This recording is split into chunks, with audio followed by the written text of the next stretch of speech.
Yeah, so we've done this pretty much all year. I mean, there's been a handful. It's actually a handful of starts on regular rest, and we haven't really seen a pattern either way. I mean, he's fully rested. It changes his routine. We've been able to give him as much notice every single start, so it doesn't change. We don't ambush him with extra rest or ambush him with short rest, and I think that for a guy who is, pretty regimented in his program, he's allowed to tailor it based on the rest and recovery. So, I mean, listen, he's going to come out fully ready to go. I mean, this guy will answer, the challenge and give his best and give us what he can, regardless of the situation we put him in with rest. But he's been great either way. And as a follow-up, I know more recently you've discussed, but it's been a theme all season when you have these bullpen games. It's kind of an inning-by-inning read. You're not coming in with that much planned out per se. But when you do have Tarek on the mound, does that take away some of the adrenaline early on for you personally, just knowing you've got a little ways to go? I mean, not in the playoffs, because you have to. I mean, I've managed a lot of playoff games with high-end starters where you got to be alert and read the game as much as you can. And so I think these games bring a sense of urgency from the get-go, regardless of who you're pitching and regardless of your predetermined plan. I mean, in a perfect world, I get to sit back and watch, arguably the best pitcher in baseball do his thing. But we still got to do a lot of work and a lot of prep to be ready to audible either way. I mean, the big decisions are coming at this time of year, regardless with how you get there. So it doesn't really change me.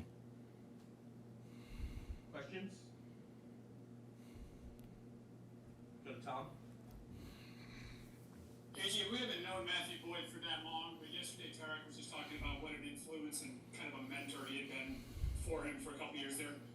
What did he mean to you and to your staff to have an event like that and kind of show the young guys the way? Man, you're going to make me say positive things about Matt Boyd before game two. I mean, everything that has been said about him, really can only be positive. I mean, this guy was an anchor on a team that was trying to find its identity. Certainly on the pitching side, he was asked to be a huge leader as young pitchers were broken in, as the transition of learning how to be a big leaguer to learning how to win. He was instrumental in pouring some of this foundation. And to a man, everybody loves Matt Boyd. He was the opening day starter.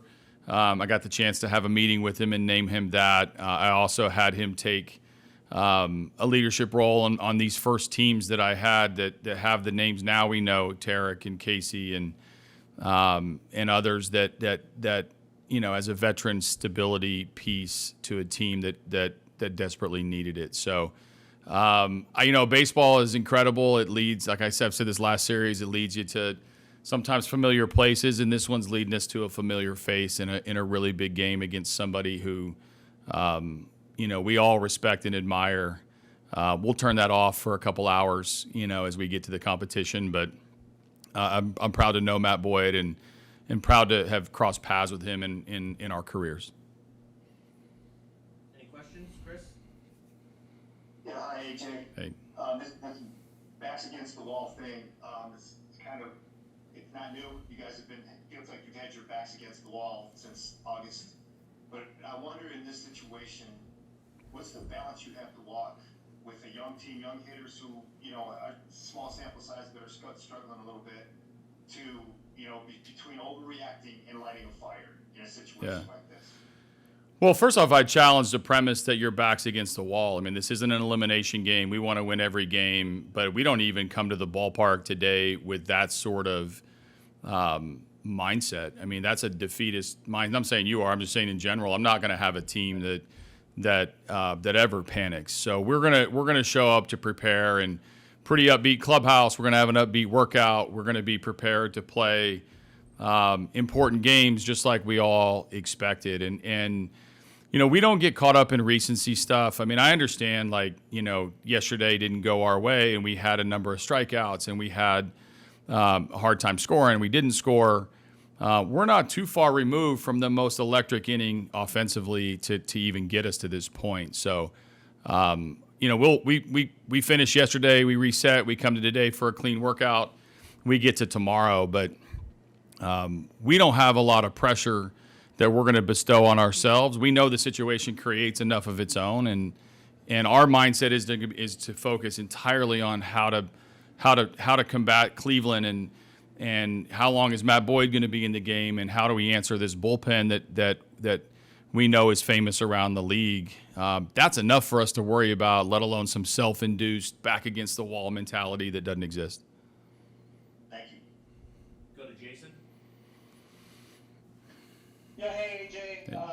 Hate to ask you to say more great things about Matt Boyd, but is there any particular area where you've seen his influence on some of the guys who came up under his watch and came up and kind of him mentoring them? Yeah, I think to me give you a couple things that remind me of Matt Boyd, and one is the will to win. Like, at our leanest moments and maybe our lowest times while I've been here, Matt has, a winning mindset and a winning attitude, and he always wanted to work towards winning. And some of that is in an individual way with the pitcher, like you want to win the days that you start. Some of it is built through the second part of his influence on this team, which is routine. No one is as manic about their routine as Matt Boyd, and I think I see that sprinkled across a lot of our pitchers who cross paths with him when it's their workout, it's their arm care program, it's the throwing program, it's the diligence in their rehab, it's the learning of a new pitch, or at least maybe making some of his pitches a little bit better. Those are all common threads that link Matty with our young pitching that was here when he was here. And it comes out all the time. Now, how much of that was Matt's influence versus the evolution of young players in the big leagues, and where does Fed and Robin and Juan fit in? I mean, you have to ask the players, but I see similarities, and so I know there's some influence in that. Seeing it from a teammate up close and personal, and also creating the mindset as a starting pitcher that you want to win the days you pitch. You want to win other days too, but when you're actually impacting the game, it's a different mindset for a starting pitcher. And secondly, you've seen plenty of games in Cleveland. I'm curious what unique challenges the 4 o'clock start creates, particularly with shadows. Yeah. And with the late afternoon. Now, they told me at the beginning of this series there was no weather problems in Cleveland, and I'll believe it when I see it at the end of this game tomorrow. But it's all about shadows here and how difficult it is to transition from daytime to nighttime. It'll be both ways. It's going to be. We know they're going to be there if the sun's out. If it's cloudy, it's less. Less of an impact. But I think it'll be a kind of see it as it goes, literally with the shadows. Saw that in a couple games yesterday too at other ballparks. So it's October baseball.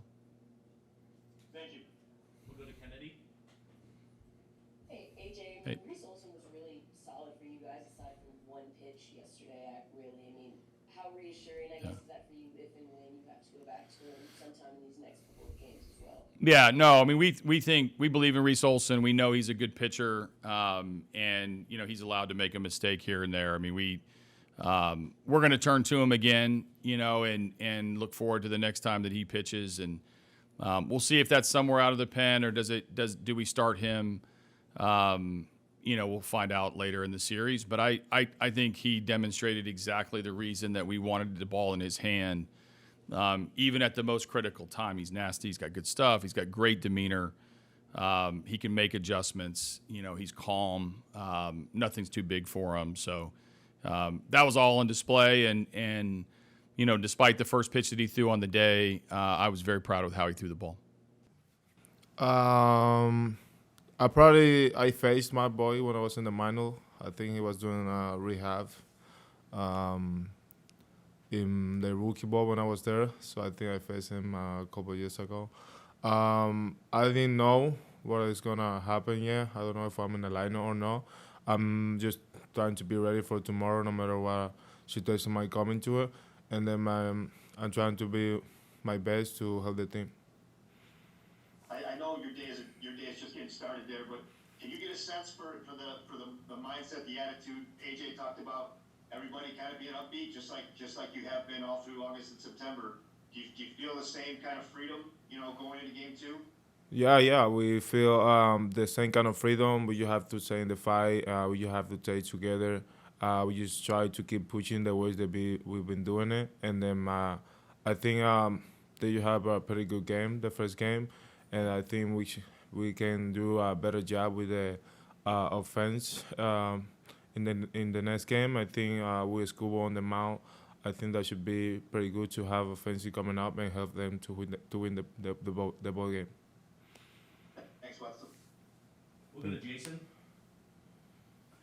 Hey, Wenceel, I remember that last day in Houston, Andy talking about how you and him got in the cages as early as the second inning to get ready for potential pinch hit opportunities. And I was curious, how has that transition gone for you to not being an everyday starter, and how helpful has Andy and other guys been in terms of how to prepare for late game situations? This is my first year in the big league, and I think thankful we got for the opportunity that put me in this situation. My first year in the playoffs, I just tried to be prepared for any time that AJ's and the team need me. And then Andy is a guy that he always ready. I'm always like when I'm on the bench, I'm just trying to be around him because like Andy is always ready. He just like, oh, if he saw a lefty in the pen, he just we have to go already because probably we will come in the game when that lefty come up. So in the second inning, he told me, hey, let's go to the K, let's stretch out, let's do some movement, and then hit some ball on the machine and be ready for a late situation because I think we will come into the game for hit.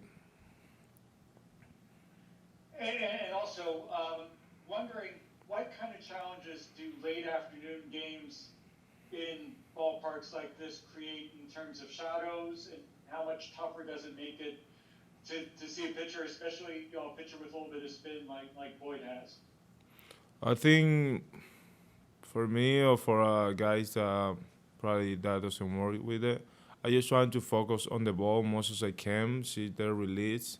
Because sometimes if you look up like around it, probably that gonna like that won't help you at all. So I just try to focus most I can on the ball and the release of the pitcher, and trying to minimize like what I can see and like trying to just see if the pitcher's on the sun or something like that. Or if I can see, I just try to make sure you just put a pitcher that is in the sun.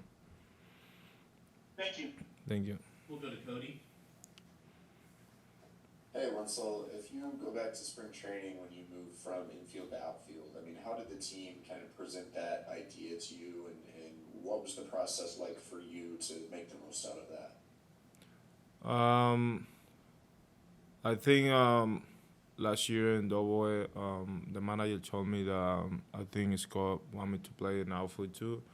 I thought I was going through a tough moment because I was kind of overthrowing at second base a little. I can't control any of my throws when I was playing second base, and then like AJ's told me in spring training that I had to play defense to be in the major league. So I think when he told me that, I think anything that I was caring about was just defense, trying to work on my defense the best as I can to help the team in a situation that probably it's going to be a part of. So when he told me that, I was trying to be better in the outfield, better in the infield, trying to adjust those little things that I wasn't know with George and the outfield coach too. And then I think the confidence with being like with the veteran guys when they were here, Javi and Gio, they helped me a lot with all this stuff. And then I think I just every day that I'm playing the outfield right now, I just like feel more confident.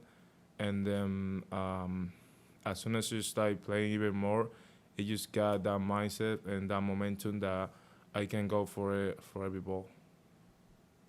For sure. And just given that change and then the amount of time and years you spent in the minors, what's it meant to you to be a part of this team and this run to the playoffs? Oh, this is an unbelievable run for us. I've been through the Tiger system my whole life. I've been through all the systems since Dominican Republic through here. I've been through like up and down a lot, and then like for me to be here now that we just like being part of a winning team, it's just special because like we create this. We The other guys that I plays with since we was in the minor league, and then like I think this should be great because like we just like was 2 years ago playing the minor together, and now we're here in the postseason playing together and enjoying all this process that we went through in the minor. Absolutely. Thank you. I think.